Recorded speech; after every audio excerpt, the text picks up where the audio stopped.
parts of Canada and the US are heading into a depression. And I wish that was a joke, but it really isn't a joke. The mainstream media isn't reporting on this on a national level. I think part of it is politics, but I found this story that was reported only in Atlantic Canada from CTV, and this is happening right across the Northeast US and Canada. So take a listen to this. There's already concern for what winter may bring.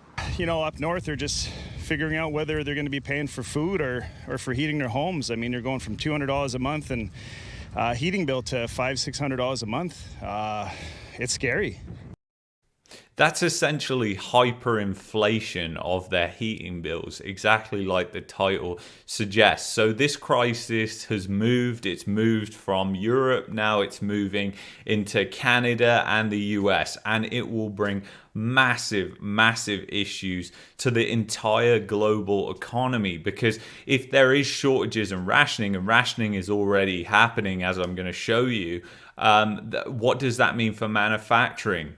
What does that mean for inflation? What does that mean for the global economy as a whole? So this is a really serious situation. I said last week when I did that diesel crisis stream that I was going to be updating you guys, and this is moving forward and it's getting worse. I'm also going to get into the weather. I'm kind of a weather nerd myself, but I'm going to show you how it's going to get a lot colder in the Northeast US and Canada, and that is really going to impact things as well, make things a lot worse than they currently are right now. And they've been seeing high above normal temperatures in that area of Canada and the US for the past couple of weeks. And they're about to snap straight into winter. I mean, right here in Calgary, it's minus 24 outside right now. I don't think I've ever seen minus 24 in November before. This is unseasonably cold, even for Calgary standards. So it's absolutely mad. And take a look at what the guy who basically owns a heating oil company is saying about what's going on here. Saturday brought an unusually high jump in diesel fuel prices across the province, and home heating oil wasn't spared from the increase. It jumped up to $284.6 per liter in New Brunswick, a 67.2 rise from days earlier on November 3rd. It's going to be felt by everybody. It's going to add prices to everything. Prices are going to continue to go up. So it's nothing good in that going up that much, that fast. James Farquhar, the general manager at Scotia Fuels in Halifax, says his company has been warned about a possible heating oil shortage this year, thanks to the ongoing war in Ukraine. The Russian supplies for gasoline and natural gas and other products are being closed off in that market, so therefore the European market are trying to find supplies elsewhere, so they're hopping over to this side of the Atlantic and buying up a lot of the product here. Although the current volatile markets are hard to predict, he doesn't expect a price decrease in the foreseeable future. So that's an absolutely insane rise in prices. Diesel prices hitting $3 a litre. That is just absolutely insane, as diesel is essentially an input cost to everything, as is heating. So that is just a nightmare for what's happening on the East Coast. Essentially, they're in a depression right now. Their heating bills are going up 200-300% within a matter of months, and that is just not good. And this is all at times, like I said, where it's actually unseasonably warm there. So what happens when things actually get cold and demand ramps up for all these distillates, diesel, heating oil, everything under that umbrella? And he is right when he says it is to do with the Russia-Ukraine situation, because it's essentially to do with the sanctions that Western countries placed on Russia. And it might not be that Canada actually imports a lot of Russian oil, because they don't. But if Europe does, and then Europe has to buy it off Saudi Arabia, and Canada is usually getting it from Saudi Arabia, you can see how this ripples along. It's a global economy, as I said earlier in this video. So things happening in certain sectors across the world, they have ripple effects and unintended consequences. And the sanctions are really starting to have a massive impact now on Western economies. So it's going to be really interesting to see what happens. It's absolutely horrific what is going on the East Coast, and it's probably going to get a lot worse, unfortunately. And people are having to choose between food and heating. And I think this is why this story isn't being reported on a national level. It isn't being publicized so much, is because it is almost disgraceful. It looks disgraceful on Justin Trudeau and his government. But really, it is to do with the sanctions that all Western countries collectively put on Russia and essentially shot themselves in the foot in that instance. And, you know, I do not agree with the Ukraine-Russia war. But the fact is, the sanctions that were put in place are really just hurting the West more as well. They are hurting Russia, obviously, as well, a lot, but they are hurting the West a lot as well. And we have to acknowledge that. So there's trade-offs to everything that happens. So it's really mad when you think about it. But anyway, take a listen to the price fluctuations because it's kind of mad. Never been this high. We see prices that are unbelievably high, and the price fluctuation on a daily basis is unbelievable. Normally, this time of year or any time of year, it's a penny or two in the wholesale price. I'm seeing 5, 10, sometimes 15 or even 20 cent wholesale swings on a daily basis. And another factor now, as we inch closer to winter, is demand will increase. Yeah, so that kind of fluctuation on a daily basis is incredibly crazy when you think about it. It is like hyperinflation in people's heating bills, and people will die, unfortunately, from this. I hate to be so blunt about it. It is really sad. But so there is a cost. There's a massive cost to these sanctions.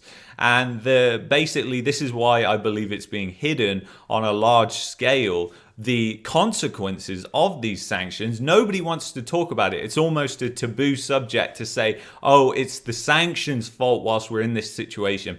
They always blanketly blame Russia and, well, just Russia. They just say, oh, it's Putin's fault. It's Putin's fault. And I suppose it is because he invaded Ukraine, but then what was the West's response to that? The West's response to that was sanctions, send Ukraine weapons, help fuel the war in Ukraine and Russia, the military-industrial complex, testing out new weapons, using the Ukraine as guinea pigs, essentially, to test out their new weapons on Russia.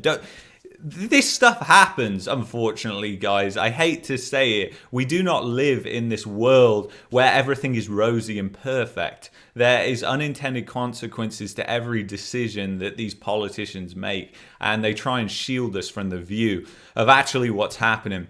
So let's see what's happening. The US Northeast is hurtling toward a winter heating crisis. Absolutely nuts. So basically, in the most densely populated corner of the US, temperatures are about to drop after a stretch of unusually warm weather, and the signs of a winter crisis are already multiplying.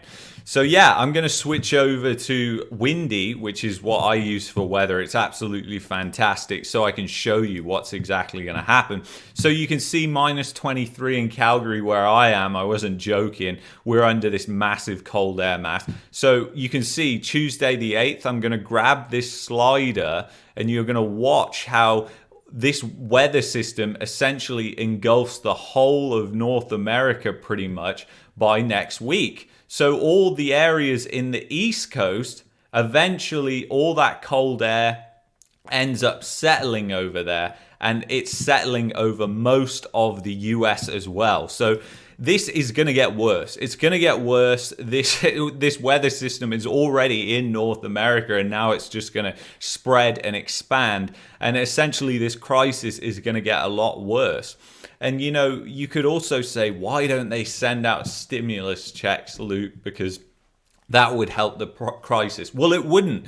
the thing is, a lot of people look at the government in times like this and go, send me money, it will help me. But the reality is, guys, think of it like this. You've only got so much supply. So if the government starts sending everybody stimulus checks, then guess what? There's more dollars chasing the same amount of supply. So that means the prices have to go up. And even if they cap prices, because a lot of these distillates are imported, they're coming from other places, that means that they can't control those prices. So that means companies have to get hit by those costs. They end up laying people off or just going bankrupt, like a few energy companies have done in the UK. So it's kind of insane when you really think about it. Okay, so retailers in Connecticut are rationing it to prevent panic buying. New England's stockpiles of diesel and heating oil, the same product taxed differently, are a third of normal levels. Natural gas inventories are also below average. A Massachusetts-based utility is imploring President Joe Biden to prepare emergency measures to prevent a gas shortage. And of course, midterm elections are happening right now.